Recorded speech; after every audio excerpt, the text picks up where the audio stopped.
অসমত ব্ৰহ্মপুত্ৰ নদীৰ ভয়াবহ ৰূপ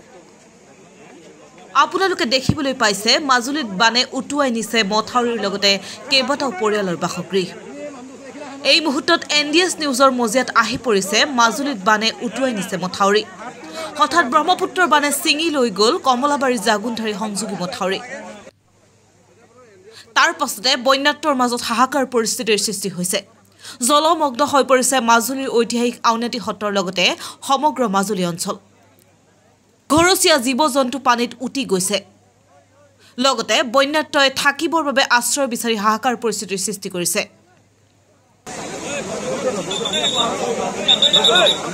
তাৰোপৰি ভাবুকি আহি পৰিছে ঐতিহাসিক আউনীআটী সত্ৰলৈ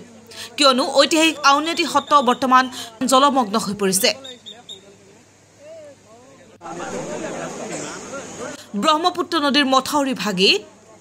ভাবুকি আহি পৰিছে আউনীআটী সত্ৰখনলৈ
গুৱাহাটী ফোন কৰ পুৰা আছে পুৰা পৰিয়ালটো আছে মোৰ ভাইটি আছে বৰালি আছে সকলো আছে আপনি আপোনাৰ ফোনটো মাৰিবলৈ দিয়ক না live hello hello hello hello hello hello এইবাৰটো পৰিয়াল আপত্তি হৈ আছে এই আমাৰ শিৱ মন্দিৰ আছে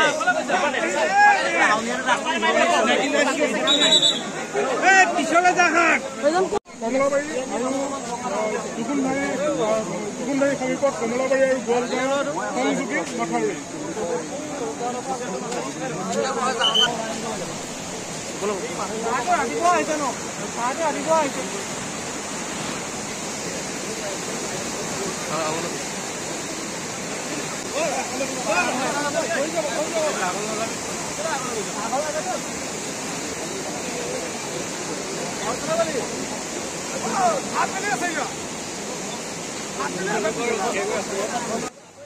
বৰ্তমান বানৰ প্ৰতিটো খবৰৰ বাবে চাই থাকিব এনডিএছ নিউজ।